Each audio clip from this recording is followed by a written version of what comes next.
On this edition of Sightings, it was a murder mystery so puzzling, the police turned to a psychic for help. As we looked over the bridge, you could feel her calling. Could the paranormal provide what police couldn't? It's been seen by doctors, nurses, police, and emergency workers, and they all believe we've got the wrong idea about the Angel of Death. The Angel of Death is a friendly and loving figure. An ongoing Sightings investigation follows one family's battle with a dangerous spirit. Come here, Kathy. All right. Can you feel that? Oh, yes. Oh, yes. Then, is this police recording proof that Sasquatch exists? As it came into my bright light, I could see it was a Sasquatch. And peer billions of years back in time, courtesy of the Hubble telescope.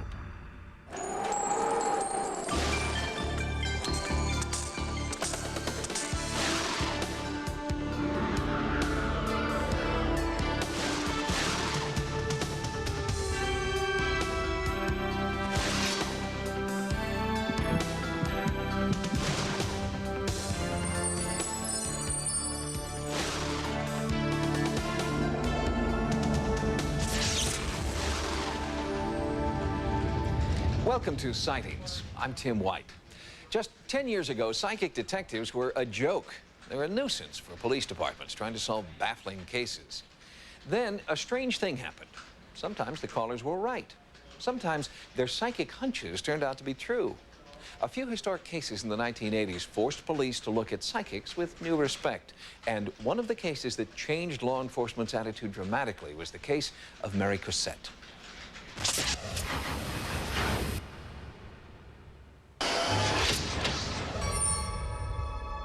The closer we got to the bridge, the more I could feel her saying, like, come and get me, just come and get me.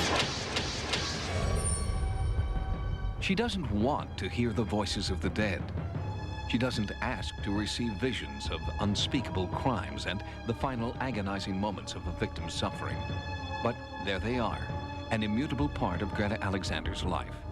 Greta doesn't know why the visions come, but it all started after she was struck by lightning. I found that I was a different person. I found I could sense, I would know, and I would feel things that I never ever felt before. The first time Greta called police with a psychic hunch about an unsolved crime, she was brushed off by skeptical detectives. But Greta was persistent and continued giving clues. Law enforcement began to sit up and take notice. Then, a landmark case in which Greta opened the minds of detectives around the world and closed an important case. Illinois, 1983. Coroner Bob Du Bois has a problem. A murder, but no body. It was late in the fall when we started the search. The weather was extremely bad. It was freezing rain. There was a storm front moving in that would have covered the area with snow. If they couldn't find the body of Mary Cousette, her murderer would be set free. Tazewell County has a lot of square miles and a lot of roads. Therefore, it was impossible for us to search all of these roads because of manpower limitations. We had to find the body because if not, it would probably not have been found until the following spring, if then. Mary Cousette and her boyfriend were traveling from Alton, Illinois to Peoria. Just past the Mackinac River Bridge, the argument that had been building in the car reached a climax to a point where he pulled off to the side of the road. She was afraid of him. She bailed out of the vehicle, ran down the embankment. In a jailhouse confession, Stanley Holliday said he had killed Mary and dumped her body. He didn't remember where. Illinois law states, find the body within 120 days or drop the charges. And time was running out, so Du Bois called a psychic he had heard about named Greta Alexander. I called Greta and I asked her a single question, if in fact a body was located in Tazewell County. She did in fact immediately say that yes, we had a body in Tazewell County. From her home, Greta also provided many details of the case that had not been reported by the media. Du Bois was impressed and sent Greta the murderer's palm print, a tangible piece of the crime from which Greta drew startling psychic impressions. She looked at the palm print and started telling us what happened. In 1983, Keith Jensen was the state prosecutor charged with bringing Mary Cousette's murderer to trial. The heat was on us at that point in time. If we were going to prosecute him for her death, we had to find the body. Jensen wanted every lead he could get, even leads from a psychic detective.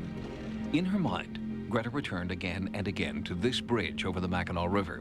It was here that the psychic floodgates opened up. I could feel her, and as we stopped and as we looked over the bridge, you could feel her calling, and I could hear the children singing. She kept showing me the children singing, the children singing. Greta claimed to have made contact and began to speak as Mary, revealing what had happened on that dreadful night. And immediately you feel like you're she. And there was fighting, and the arguing was unreal, and I just couldn't take anymore. And then I wanted out of the car. I wanted to get away. The car pulls over, and I get out to run.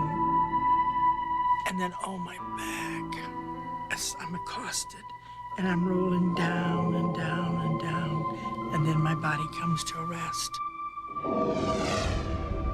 But where? The police wanted to know. Greta, as Mary, wasn't sure. It was dark, late, but she was able to narrow down the search area. She took out a map of the state of Illinois and circled 3 areas in red. She also gave us a series of clues. She said, if I were Mary, these are the things that I would see. And then there was like an old schoolhouse, and the kids were in these long dresses. She said that the body was near a schoolhouse. We did, in fact, find that location of the school. The only thing left is the water pump that had been in front of the school in the playground area. The school itself has been long gone. When you are dealing with a psychic, they're operating in some realm that apparently has no time frame. But a lot of outsiders were still skeptical. At the time, following up on a psychic vision was uncharted territory, until Greta's leads brought searchers to the body of Mary Cousette. One of the things that Greta had mentioned to us was that from the body location, you could hear dogs barking and children singing. I got to the scene, went down the embankment, and as I'm kneeling next to the body, I hear dogs barking and children singing. There was a church camp located on the opposite side of the hill from our location. Greta also told us that she'd been stabbed in the abdomen. When we examined the remains, and the remains were not quite skeletonized, there were puncture marks in her pantyhose in the area where Greta had indicated that she had had the pain. And Greta said that there was a weapon involved, but it wasn't a knife. She thought it may have been a puncture like an ice pick or a screwdriver, and it ultimately turned out that it was a screwdriver. The information that Greta gave us from start to finish was 100% accurate. Nothing she told us was not correct. News traveled fast. A psychic had helped law enforcement crack the county's biggest unsolved case. As a result of Greta's actions, we were not only able to get a dangerous man off of the street, but we were also able to recover her body so that her family could put to rest knowing where she was. Police officers are the kind of guys that they gotta try it, test it, hold it, feel it, then they believe it. I feel like that if I can give them one little helping hand, just one little thing that will help turn the corner for them, then I have done much. Greta Alexander continues to work with police departments around the country and is considered one of this country's finest psychic detectives. Greta says she has helped law enforcement with more than 2,500 cases and never charges for her detective work. Next, a new look at a very old phenomenon, the angel of death. Every angel story I hear makes me believe more in angels.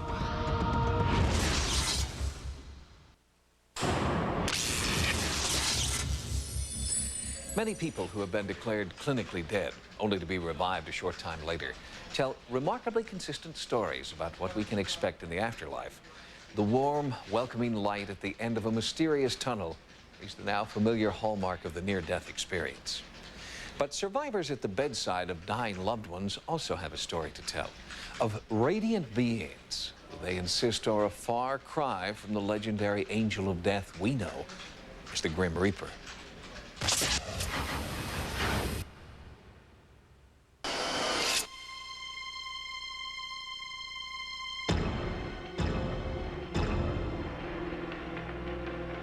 The angel of death has been traditionally defined as any angel to whom God delegates the power to take a mortal's life. However, as noted historian John Ronner points out in this book, it is the devil's messenger with cape and scythe that most people associate with the angel of death.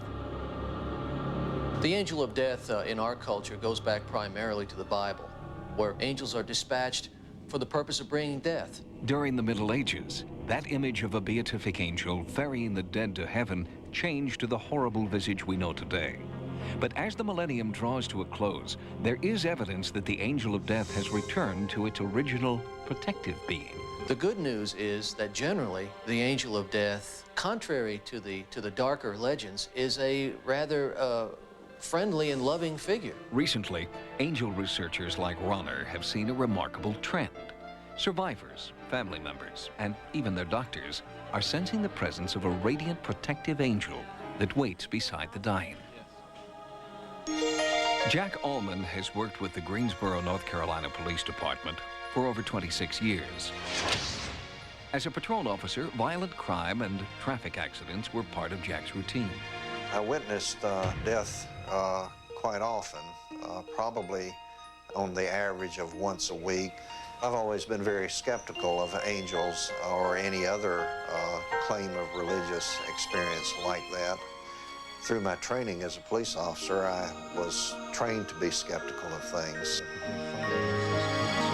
Then, on the evening of January 7, 1984, Jack Allman was forced to reevaluate his skepticism when an apparition appeared to him by his dying mother's bedside. I just want you to know that it's okay to die. I know that you're ready to go, and I told her that I loved her and that she should enjoy the trip. It was time for her to go, and that it was okay for her to go. And I think she was at peace when we talked about that. As his mother closed her eyes, Jack sensed a peaceful serenity descending upon the room. All of a sudden, I was aware that her bed was encircled by possibly 11, 12 different beings completely encircling her bed. And these beings were dressed in a coarsely woven burlap-like cloak, and there was a very warm golden glow bathing the entire area. They were standing as a human being would stand. They were just very quiet, very still, and I could actually see through the being that was on my left. 4 hours after this awe-inspiring angelic encounter, Jack's mother was pronounced dead. I've heard that the soul departs from the body before the body actually dies. So this may very well have been what I saw. Days passed before Jack shared his experience, and then only with his wife. It was years before he told his story to anyone else, remembering that he was once a skeptic of the supernatural. I believe that the figures were angels, and I believe that they came to escort my mother's soul to heaven. That's what I believe. For years, Jack wondered, was he the only one who had seen them? The question was answered for Jack by fellow North Carolinian Leonard Day.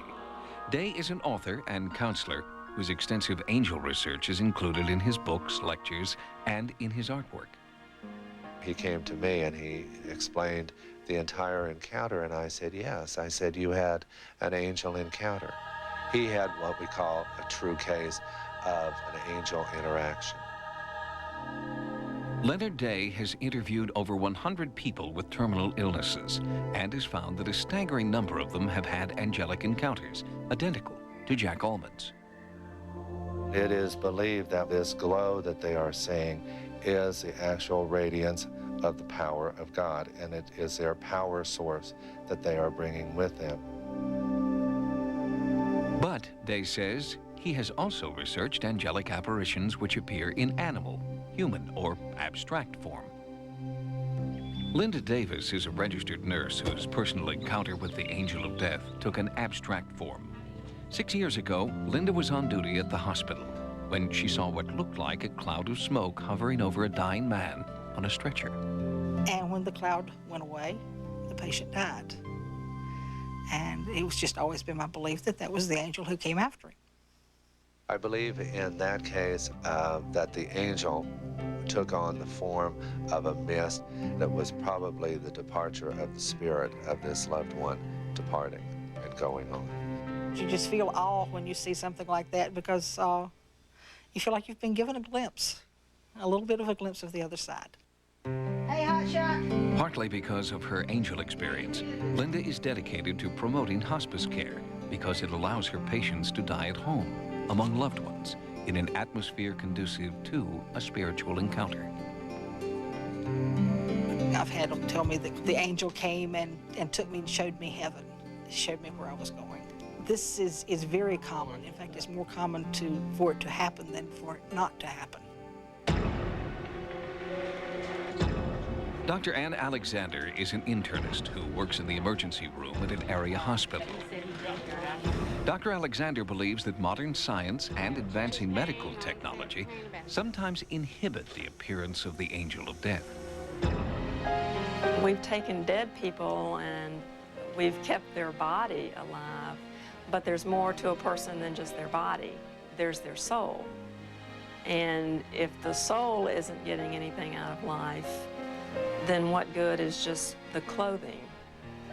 The actual human body, what good is that without the rest of it? In the emergency room, Dr. Alexander has experienced several spiritual episodes that they never taught her about in medical school. I have seen patients reach moments of peace, not resignation with their death, but just acceptance about it and readiness to go on to the next phase. There's no medicine that's made them feel like that. It's a spiritual something that's gone on inside of them. So hurry up, I press here. For every doctor like Ann Alexander, there are many more doctors who may believe in angels but won't speak publicly about their beliefs. Every angel story I hear makes me believe more in angels. I mean, I believe, when these people say they see something, I believe them. I wouldn't mind seeing an angel myself. Ann's husband, Dr. Tony Alexander, is also an internist and a believer. His most remarkable angel experience occurred in 1995, when one of Tony's patients in seemingly excellent health asked to be hospitalized. And then he told me that 2 nights before, in a dream, he saw his mother and another figure. And they told him he was going to be dying on Sunday morning. Dr. Alexander admitted his patient under unconventional circumstances. I just don't normally put people in the hospital unless they're very, very sick. And this is just the most unusual experience I have ever had. On Saturday at 9 p.m., Dr. Alexander checked on his patient. The man was fine. And at 5:05 on Sunday morning, he took his last breath and he died. There was no explanation other than something supernatural having intervened. Both doctors Alexander acknowledge that their belief in angels is outside of scientific logic. I believe that angels exist. I believe that there is a guardian angel for each of us, whether we see it or not. And I believe that there is another figure that can be interpreted as the angel of death that does come at the time of death, a very peaceful spirit, to let that person know it's time to go and it's okay. For those seeking a scientific explanation, angelic encounters can never be proved. For those seeking comfort, no further proof is necessary. That angel is one of the most sensitive angels that God ever created. No one knows how widespread the phenomenon is because so few people have come forward to talk about it publicly. It took Jack Allman 7 years and a chance meeting with Leonard Day before he told anyone about the vision at his mother's bedside. Angel researchers hope that this sightings report will encourage other people to come forward with their stories. Next, examine the mysterious powers of the Ouija board. Later, Sasquatch caught on tape.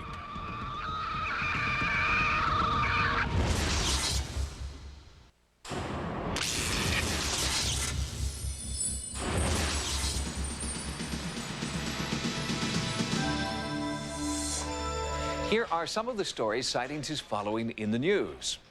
Is the Ouija board a toy or a mystical device for communication with the great beyond? A researcher at the Rhines Institute for Parapsychology is undertaking a new study to find out, and he needs your help.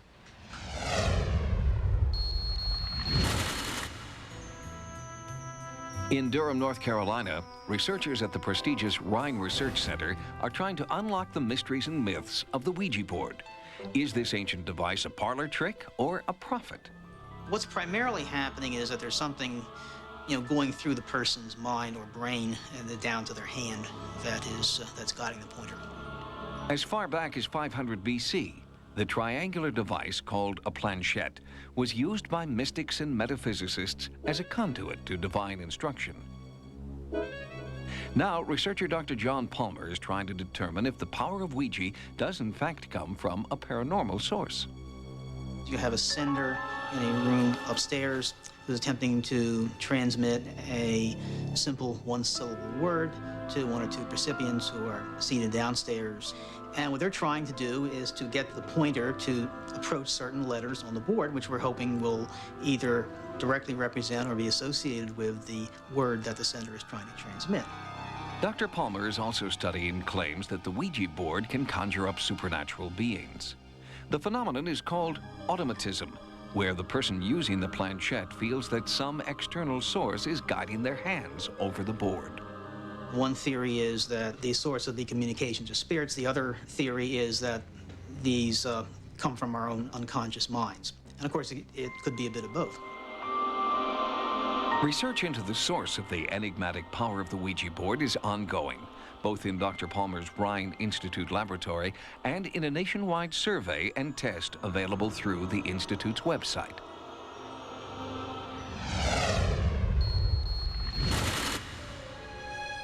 In Sacramento, California, writer and editor Dennis William Houck has just published a new edition of the National Directory of Haunted Places, a compendium of more than 2,000 paranormal sites in the 50 United States.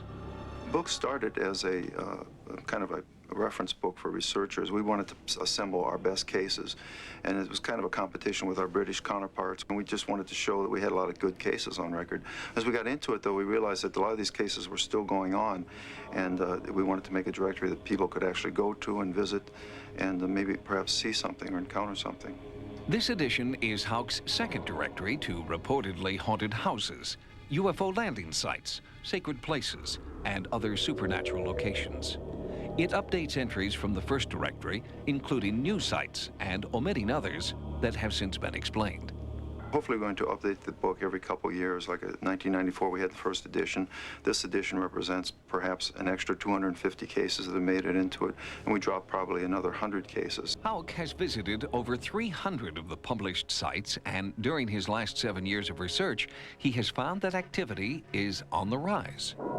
I think the interest in paranormal phenomena certainly is increasing. In fact, the establishment of paranormal events is even increasing. The caseload on researchers like myself and the organizations is really becoming too much to handle, and it's increasing as we approach the millennium.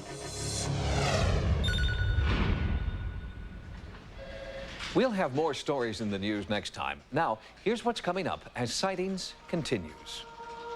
Can these psychics succeed in ridding this house of a dangerous entity? Somebody was beating somebody up badly. I mean, this should have been laden with blood right here. The dramatic conclusion of a Sightings investigation.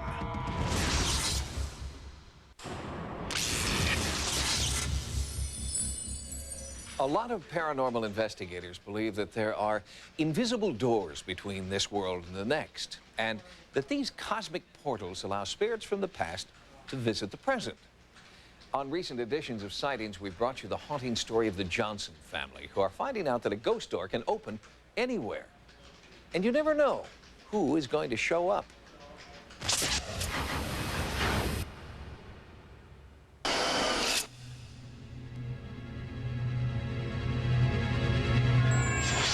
The first spirit to haunt Kathy and Gus Johnson's home was a kind, protective spirit the family called Harriet.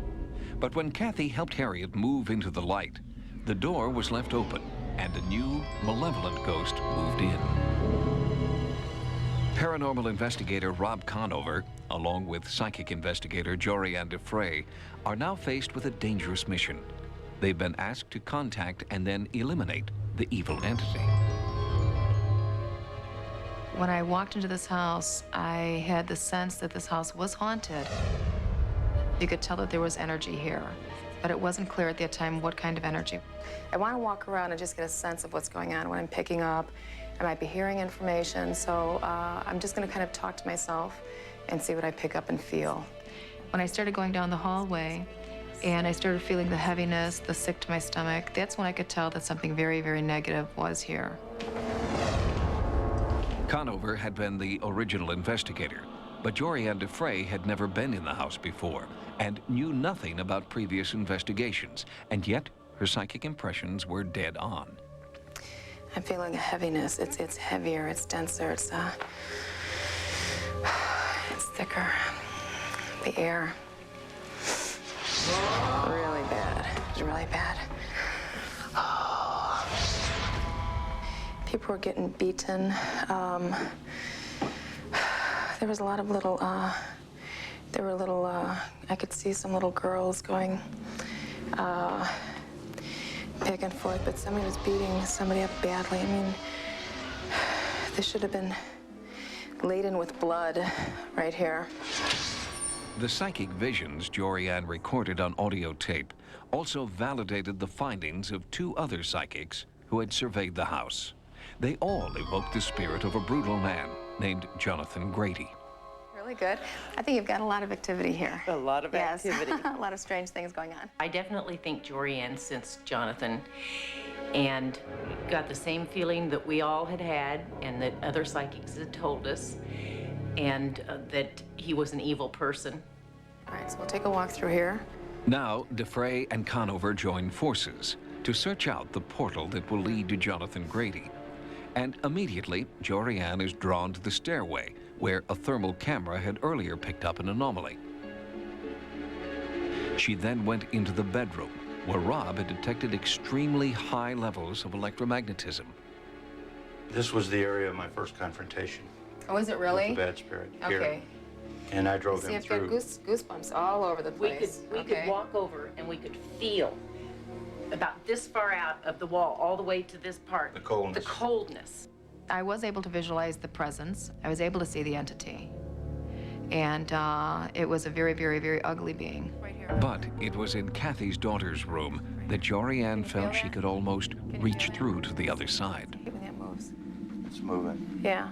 It's moving this way. Got it over there? We chased him. Yes. Come here, Kathy.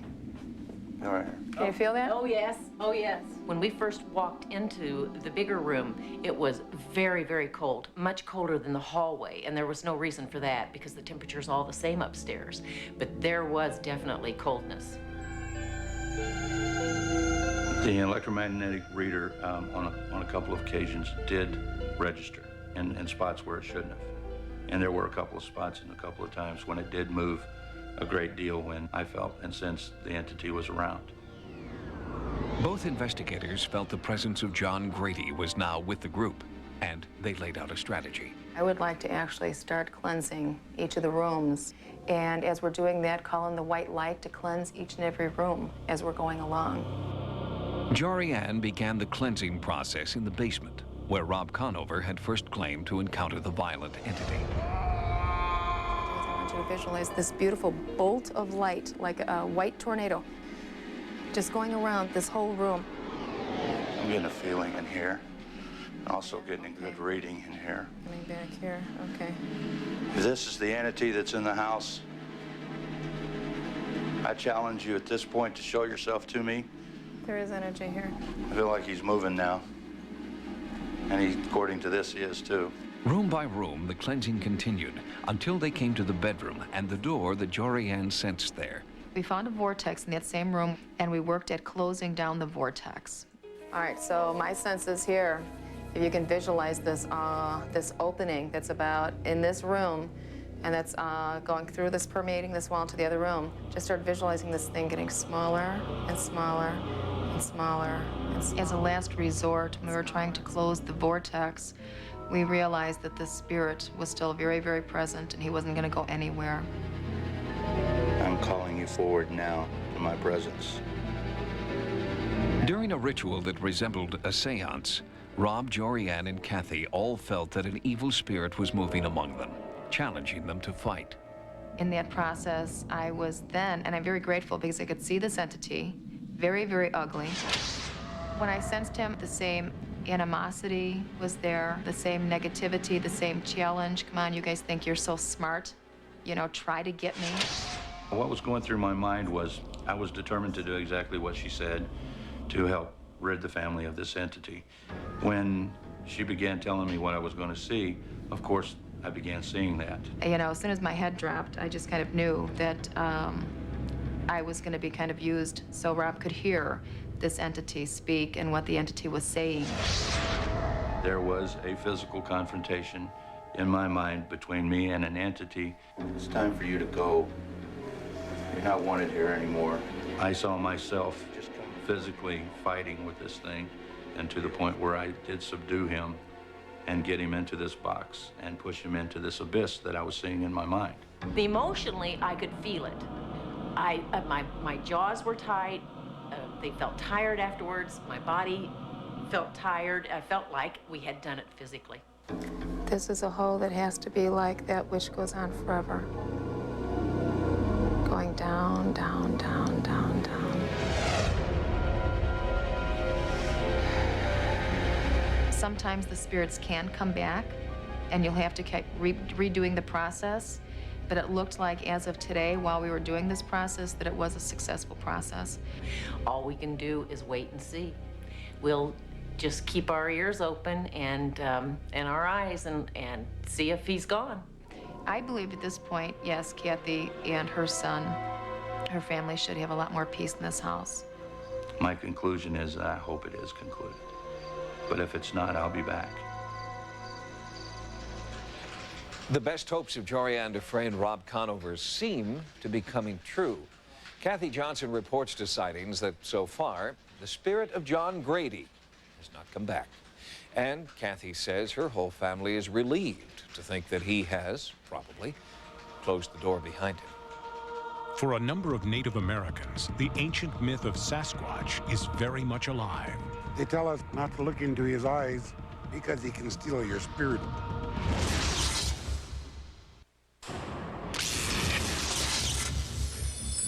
More than 100 years ago, American explorer A.R. Wallace wrote that he had discovered tribal sculptures along the banks of the Columbia River. 3 enormous ape-like heads carved in basalt. It was puzzling to Wallace, who knew that no primates had ever been discovered in North America. How do you know what a giant ape looks like? He asked the native artists. We know, they told Wallace, because we've seen them.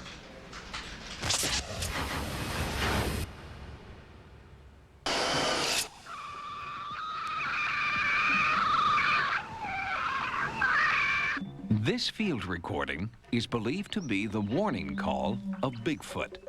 While investigators have largely concentrated on retrieving physical and photographic proof that the legendary creature is alive, audio recordings are now emerging as the best evidence. Most recently, this mysterious sound made headlines in Ohio. It is quite different from the aggressive shriek recorded more than 20 years ago in the state of Washington.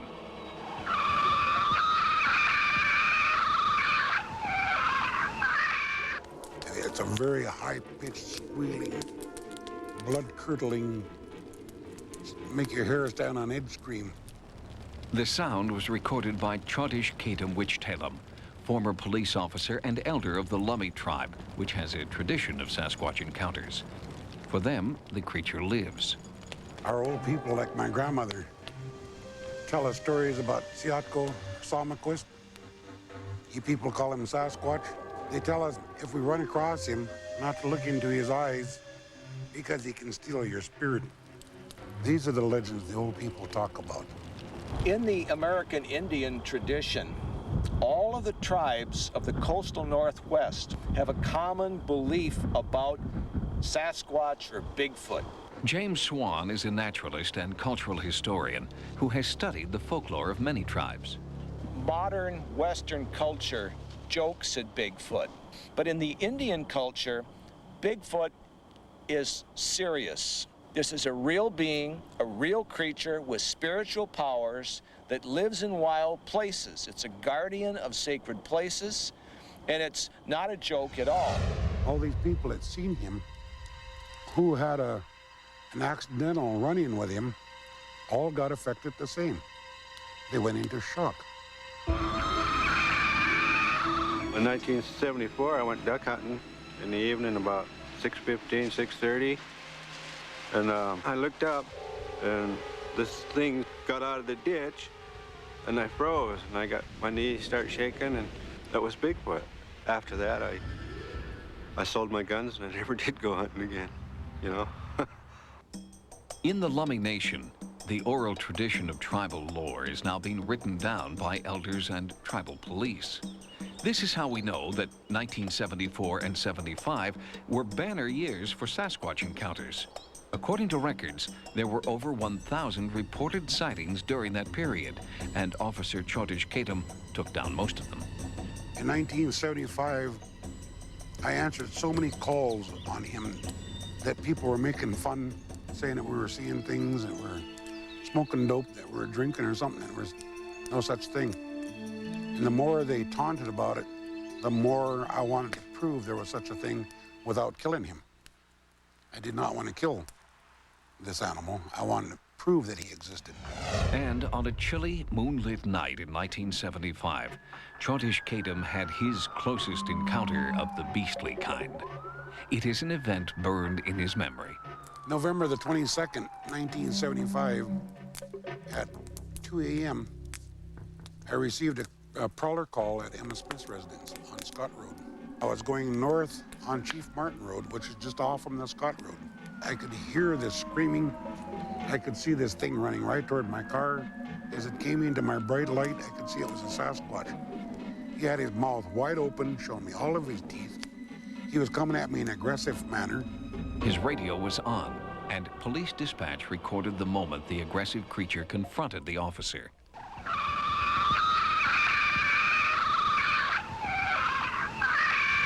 Sightings asked Michael D., the mammal curator for the Los Angeles Zoo, to render an opinion on the alleged Bigfoot recording.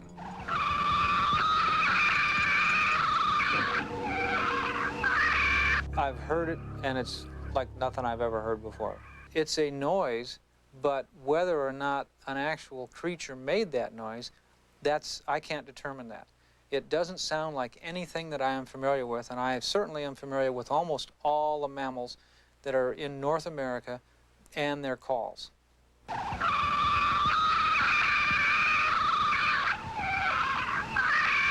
The source of this disturbing wail may never be known. No additional recordings have been made in the area since 1975, but those who have encountered the great primate know he will return. He looks so human. Their facial features are so much like our own that it's almost like you say, where did you come from? What are you? I want to talk to you. I want to communicate. There's not a doubt in my mind that Sasquatch exists.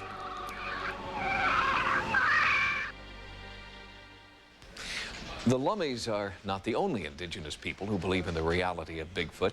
In fact, every single tribe in the coastal Northwest, from Alaska to California, has a traditional belief in Sasquatch. Next, can astronomers actually look back in time? It's an instrument that literally lets us look at what the universe was like when the universe was younger.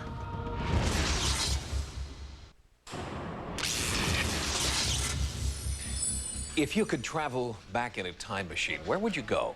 Would you warn the crew of the Titanic to take more lifeboats, or perhaps you'd go further back and unravel the mystery of the Sphinx? If your flight of fancy goes even further back than that, back all the way to the birth of our planet, of our galaxy, well, you're in luck. There's a real-life time machine hurtling through space right now, sending back pictures of the past. It's called Hubble. We're talking about, as a matter of science, the same questions that have puzzled thinking men since anybody ever bothered to look up at the sky and say, what's that star? Essentially, we had no idea the incredible intricacy and beauty of some of these objects. It's the Hubble Space Telescope that is opening our eyes to this universal beauty. In its high Earth orbit, the Hubble is looking deeper into space than ever before, photographing objects so far away. It takes millions, even billions of years for the images to reach the camera lens. We are seeing infant galaxies, exploding stars, and cosmic metamorphoses that happened 15 billion years ago. And many of the Hubble's earth-shaking discoveries have been assembled in this book, a comprehensive authorized picture catalog. Martin Caden co-authored the book, aptly titled A Journey Through Time. We have begun to learn to ask questions that before we were embarrassed to ask, such as, is there life in other worlds? Of course there is. And Hubble may be our best hope for finding that life, as it creates a present-day record of the distant past. The Hubble is very much a window in time. It's an instrument that literally lets us look at what the universe was like when the universe was younger. Jeff Hester is a professor of astronomy at Arizona State University. He is part of the Hubble team, working to further the vision of Edwin Hubble, one of the first astronomers to explode the boundaries of outer space. How can you make a more fundamental discovery than the discovery that we live in a universe that is itself expanding? The launch of Hubble in 1991 energized the Space Shuttle program. Space Shuttle Discovery with the Hubble Space Telescope, our window on the universe. The first images, however, came back blurred, and scientists feared that the world's first time machine might be lost. But a daring spacewalk repaired the damage, and when the first clear images were transmitted back to Earth, the vision of the cosmos was beyond astronomy's wildest dreams. We see details we never even imagined, and there's some incredible pictures which, even as a professional astronomer, one looks at and just, goes, oh, wow, this is, unbelievable. And Mark Postman was there. An astronomer at the Space Telescope Science Institute, he's been part of the Hubble project from day one. I think this generation of people on Earth is extremely privileged to be able to live at a time when we can, in fact, build devices that allow us to look back into the universe and see what it was like 10 billion, 15 billion years ago. The data is startling, but it is the sheer beauty of the images that have captivated the world.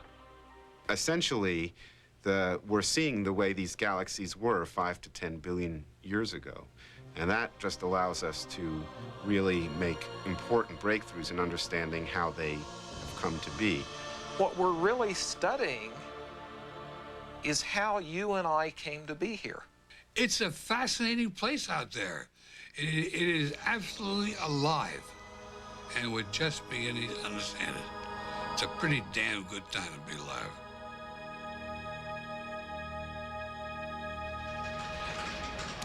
Hubble is sending back pictures of the past, but it's traveling in the present. No one knows what the galaxies that Hubble is discovering look like right now. There may be planets there, life forms, perhaps even intelligent beings. Who knows? Perhaps the first proof of life on other planets will be an extraterrestrial home video transmitted back to us via the Hubble Space Telescope. If you've had a paranormal experience, please write to us at Sightings. Sightings can also be contacted at America Online at keyword Sightings. Download images, sounds, and QuickTime clips from Sightings episodes. On the internet, access information about sightings and the paranormal at sci-fi.com/sightings. Until next time, remember, no mystery is closed to an open mind. For Sightings, I'm Tim White.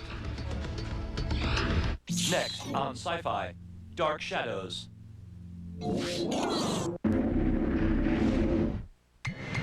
In a place where time stands still, their time is running out. They will eat you alive and screaming! Stephen King's The Langoliers starts Friday at 9 on Sci-Fi.